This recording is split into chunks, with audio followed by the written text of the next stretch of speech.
तुम मेहमान आई हो सीता देवी, रमेश ने कहा। अपने लिए मुश्किलात पैदा मत करो। आज मैं तुम्हारी मुश्किलात तो हल कर दूंगी, मुझे अपनी शिकायत की परवाह नहीं है। भागते हो यहाँ से या नहीं? सीता ने चीख कर कहा। इसके बाद लड़कों की आवाज सुनाई नहीं दी।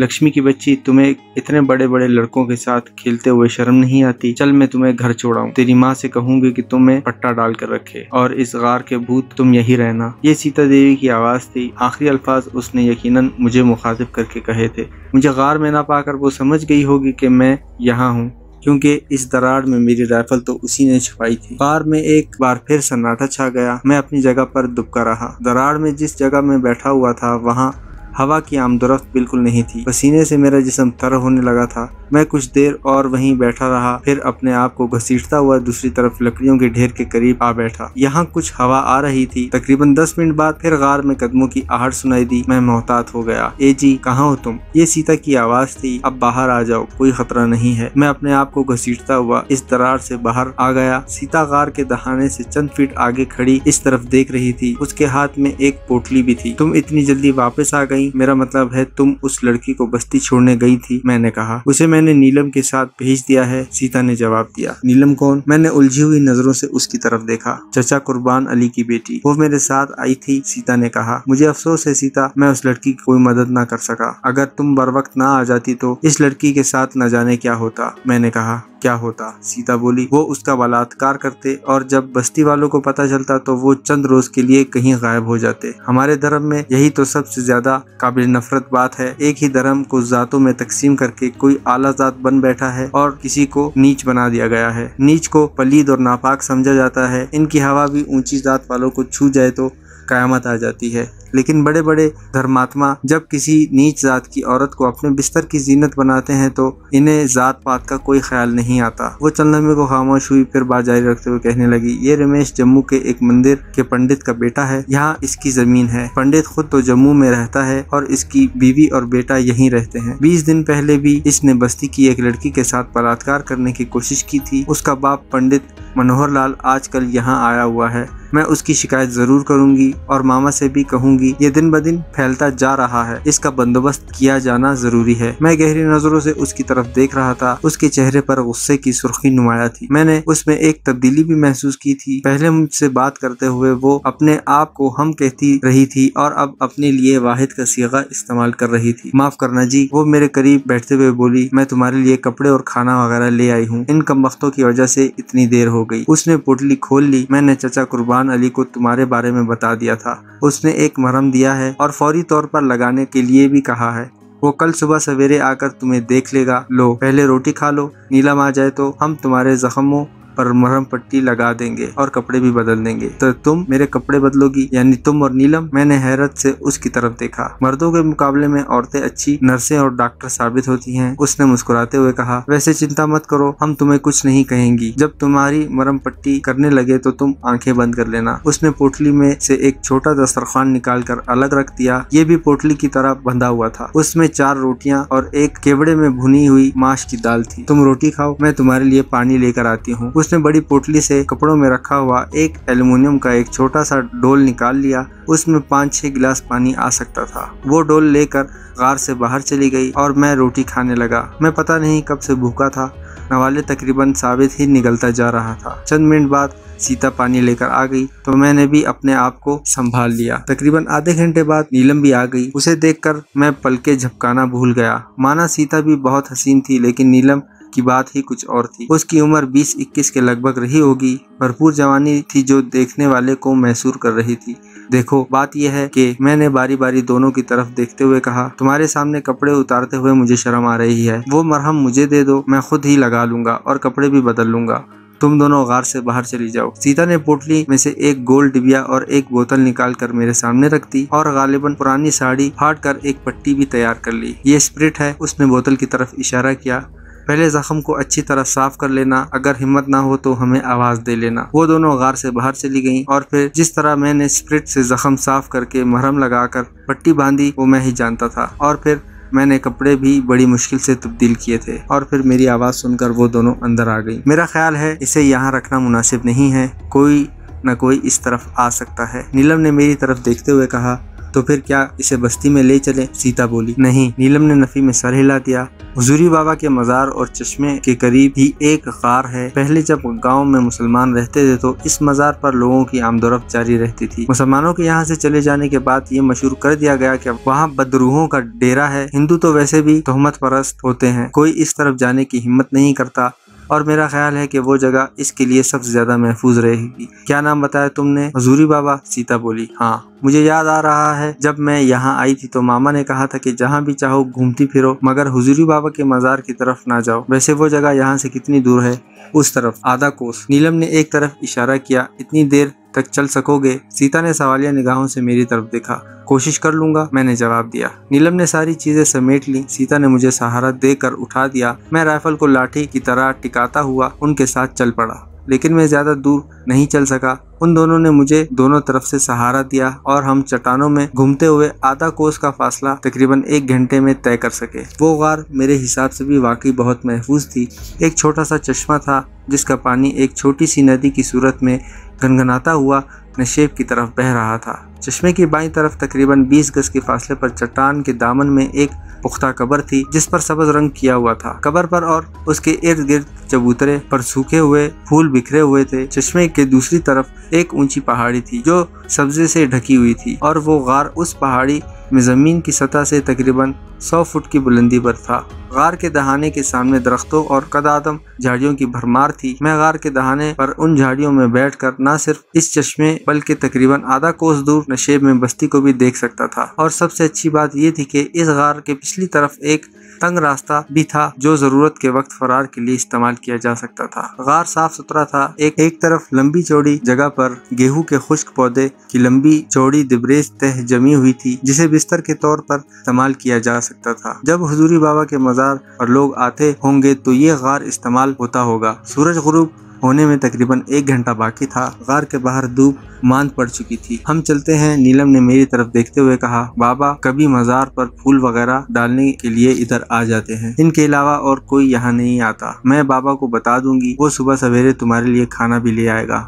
वैसे तुम भी जरा मोहतात रहना, गार से बाहर मत निकलना। इस डोल में मेरे लिए पानी ला दो, मैंने कहा। नीलम डोल लेकर गार से बाहर चली गई और मैं सीता की तरफ देखने लगा। तुम कब आओगी? मेरे मुंह से बेख्तियार निकला। दिन चढ़े आऊंगी, सीता देवी ने जवाब दिया। तुम अपना ख्याल रखना जी, किसी को आस पास देखो तो पिछली तरफ से चट्टानों में निकल जाना।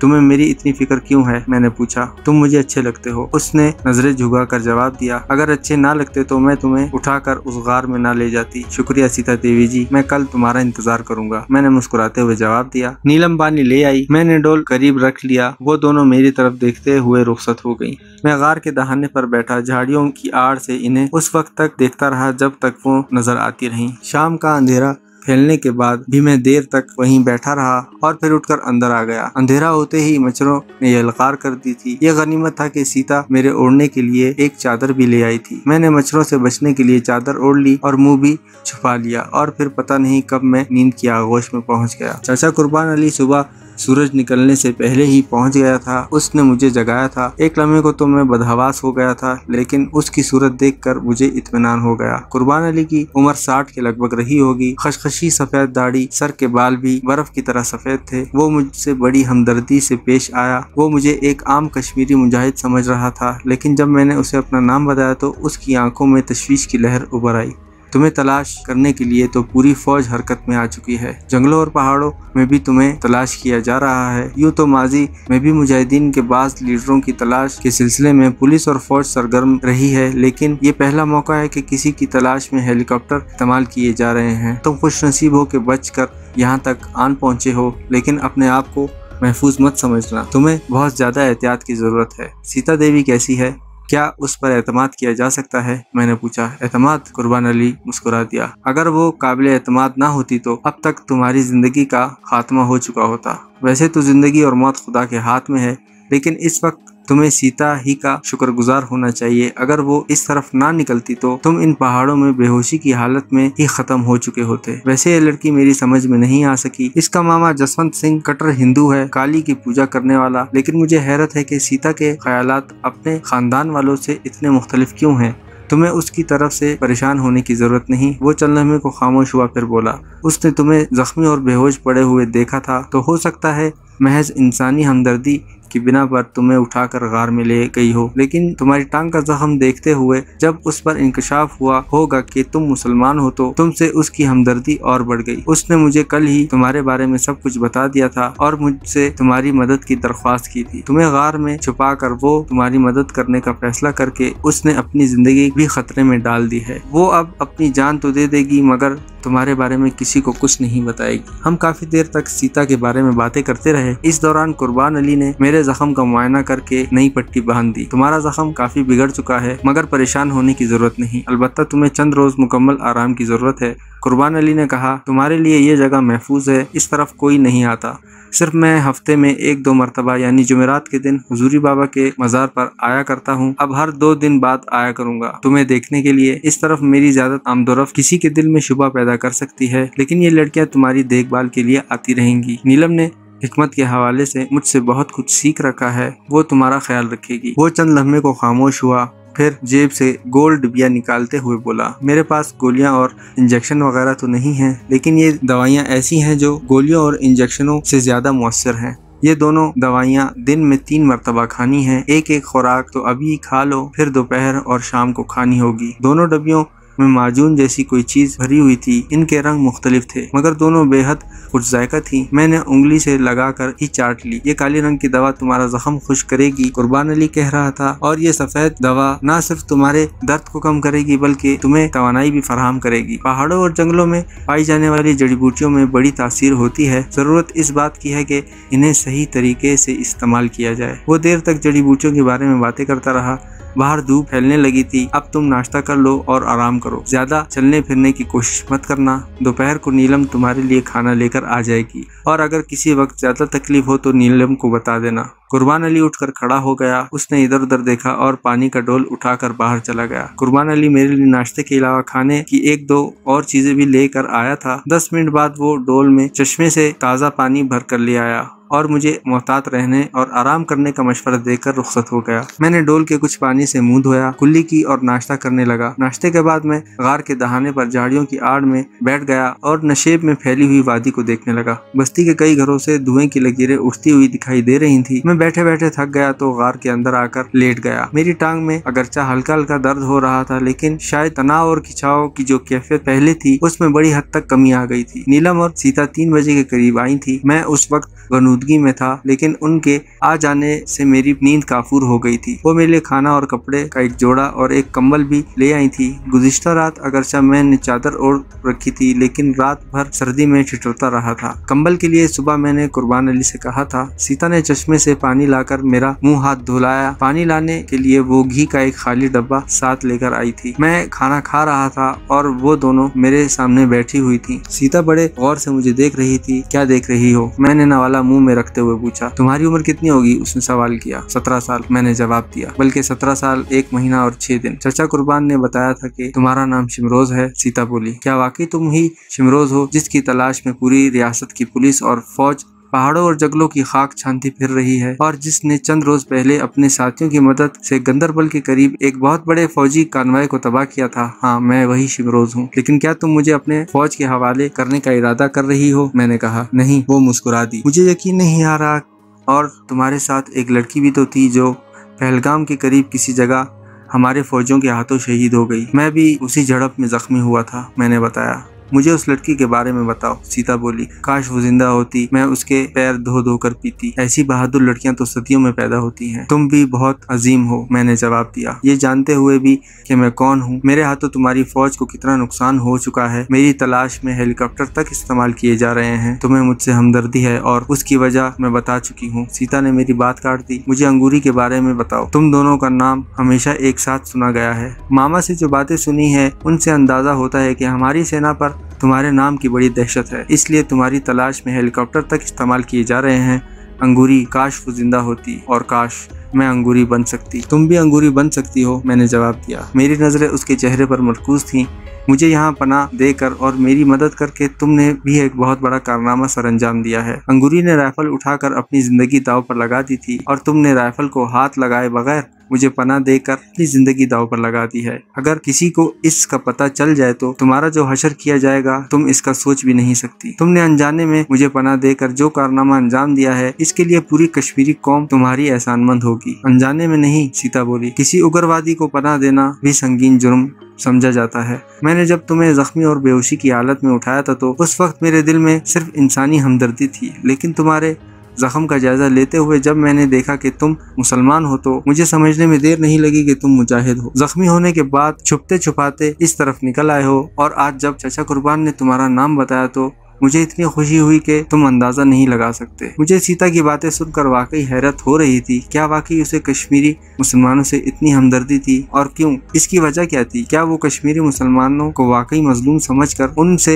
हमदर्दी का इजहार कर रही थी, या इसकी वजह कुछ और थी? और वो क्या वजह हो सकती है? नीलम इस दौरान खामोश बैठी मेरी तरफ देखती रही थी। तकरीबन 2 घंटों बाद वो वापस चली गयी। मेरे पास खाने पीने की इतनी चीजें मौजूद थी कि मैं रात को भी पेट भर कर खाना खा सकता था और सुबह नाश्ता भी हो सकता था। तकरीबन 1 हफ्ता गुजर गया। इस दौरान कुर्बान अली 2 मरतबा यहाँ आया था। मेरे जख्म में अभी कोई खास बेहतरी नहीं हुई थी, लेकिन पहले जैसी सूरत हाल भी नहीं थी। मुझे यकीन था कि अगर इसी तवज्जो से इलाज होता रहा और मुझे आराम करने का मौका मिलता रहा तो चंद रोज बाद मेरा जख्म ठीक होना शुरू हो जाएगा। कुर्बान अली से मुझे सूरत हाल का भी पता चलता रहता था। अंगूरी की शहादत को भारतीय फौज अपना एक बहुत बड़ा कारनामा सरअंजाम दे रही थी। जिन भारतीय फौजियों ने उस कार्रवाई में हिस्सा लिया था उन्हें न सिर्फ तरक्कियां दी गई थी बल्कि उन्हें नकद इनामात से भी नवाजा गया था। मेरी तलाशी का सिलसिला अब भी जारी था। गो के इसमें पहले जैसी गर्मजोशी नहीं रही थी, ताहम मेरी तलाशी में पहलगाम और इसकी गिरदोनवा की बस्तियों में मुसलसल छापे मारे जा रहे थे। इस झड़प में चूंकि मैं भी जख्मी हुआ था, इसलिए भारतीय फौजियों को यकीन था कि मैं उस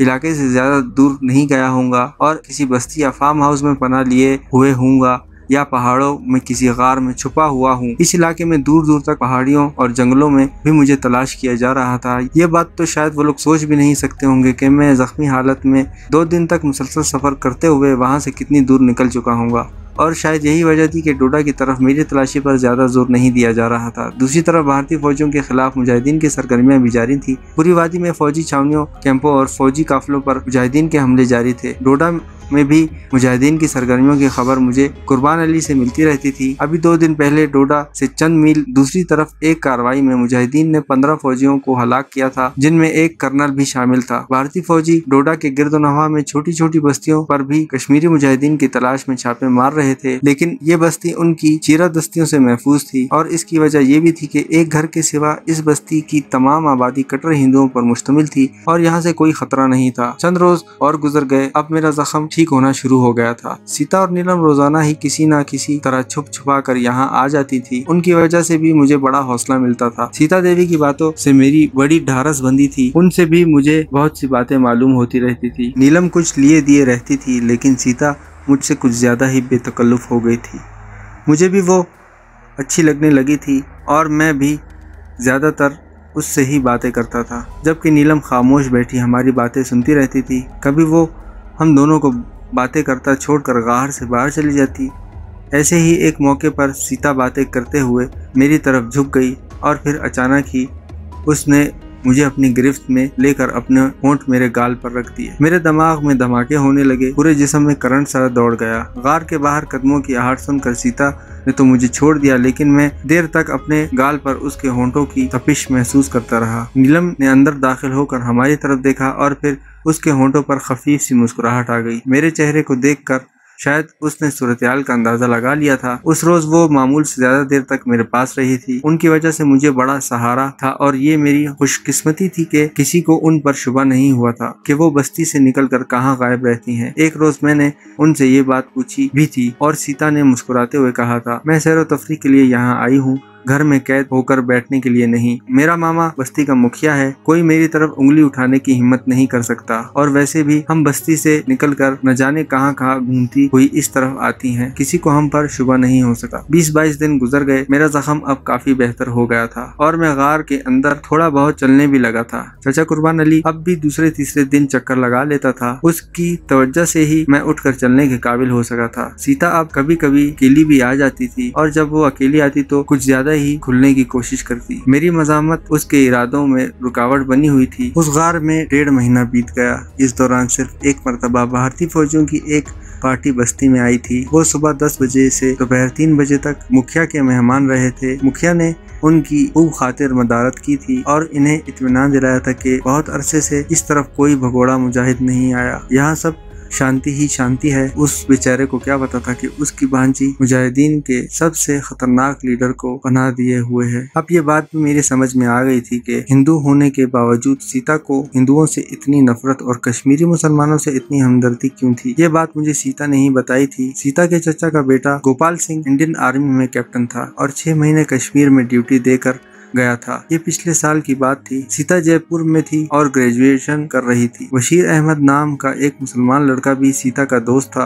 वो इसका क्लास फेलो था और वो दोनों अक्सर मिलकर स्टडी भी किया करते थे। कई बार ऐसे मौका भी आया कि बशीर अहमद चाहता तो सीता के साथ बहुत कुछ कर सकता था, मगर उसने कभी सीता को छुआ तक नहीं। बशीर की शराफत के कायल तो सीता के घर वाले भी थे, इसीलिए उन्होंने उन दोनों के मिलने पर कभी कोई एतराज नहीं किया था। गोपाल सिंह कश्मीर से वापस आने के बाद छावनी में तैनात हुआ था। 2 महीने में वो कम से कम एक मरतबा जयपुर जरूर आता था। एक रोज सीता घर में अकेली थी कि गोपाल सिंह आ गया। उसने मौके का फायदा उठाते हुए सीता को दबोच लिया। मज़ामत के बावजूद सीता अपने आप को बचाने में कामयाब न हो सकी और बेबस चिड़िया की तरह फड़फड़ा कर रह गई। इत्तफाक से उसी वक्त बशीर भी पहुंच गया। उसे सूरत हाल का अंदाजा लगाने में दुश्वारी पेश नहीं आई। उसने गोपाल सिंह को बुरा भला कहा तो गोपाल सिंह उस पर लिपट पड़ा और उसे पीटने लगा। बशीर दुबला पतला कमजोर सा लड़का था, पिटता रहा। ये हंगामा जारी था कि सीता के माता पिता भी घर पहुंच गए। गोपाल सिंह ने सारा इल्जाम बशीर पर धर दिया और उन्हें बताया कि उसने उसे रंगे हाथों पकड़ा है। सीता माँ बाप को बता रही थी कि उसके साथ बलात्कार बशीर ने नहीं गोपाल ने किया है, मगर गोपाल उल्टा उसी पर चढ़ दौड़ा कि वो अपने आशिक को बचाने के लिए उसे इल्जाम दे रही है। सीता का भाई बशीर को पीटने लगा। वो गोपाल के साथ मिलकर उसे देर तक पीटता रहा और फिर गोपाल उसे थाने ले गया। बशीर गरीब घराने का लड़का था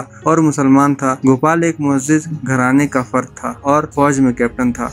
उसकी बात को ज्यादा अहमियत दी गई। बशीर को थाने में उल्टा लटका कर इतना पीटा गया कि वो अपनी जान से हाथ धो बैठा। पुलिस ने उसके मुर्दा जिस्म में 2 गोलियां उतार दी और लाश सड़क पर फेंक दी और ये मशहूर कर दिया कि उसने थाने से भागने की कोशिश की तो मुकाबले में मारा गया। सीता रो रो कर अपने माँ बाप को यकीन दिलाने की कोशिश करती रही कि बशीर बेकसूर था, उसके साथ ज्यादती गोपाल ने की थी, लेकिन उसकी बात पर किसी ने यकीन नहीं किया। बशीर का गरीब और मुसलमान होना ही उसका सबसे बड़ा जुर्म था। उसके कत्ल की तहकीकात भी नहीं की गई और ये केस ठप हो गया। सीता को अपने धर्म, अपने माँ बाप और अपने बहादुर फौजियों से शदीद नफरत हो गई। वो तो अब तक यही सुनती रही थी कि कश्मीर में मुसलमान हिंदुओं पर शदीद जुल्म ढा रहे हैं। फौज हिंदुओं को बचाने के लिए कश्मीर भेजी गई है, लेकिन अब वो हकीकत जान गई थी। वो समझ गई थी कि भारतीय फौज कश्मीर में क्या कर रही है। इत्तफाक से 2 महीने बाद उसका मामा जयपुर आया। वो चंद रोज बाद वापस लौटा तो सीता भी माँ बाप से जिद करके उसके साथ आ गई और यहाँ आकर उसने अपनी आंखों से सब कुछ देख लिया। वो अपने धर्म और अपने माँ बाप से इतनी शदीद नफरत करने लगी कि उसने कश्मीरी मुजाहिदीन किसी पार्टी में शामिल होने का फैसला कर लिया। इस गर्ज से वो 2-3 मरतबा डोडा शहर भी गई थी, जहाँ वो ऐसे लोगों से राब्ता करने में कामयाब हो गई थी जो उसे मुजाहिदीन तक पहुँचा सकते थे। लेकिन उसका हिंदू होना आड़े आ रहा था और अब इत्तफाक से सीता से मेरी मुलाकात हो गई थी, इसलिए उसने अपने आप को खतरे में डालकर मेरी मदद की थी। सीता बहुत खुश थी कि बिलाखिर एक कश्मीरी मुजाहिद से राब्ता करने में कामयाब हो गई थी और मैं सीता से मुलाकात पर अपनी जगह खुश था।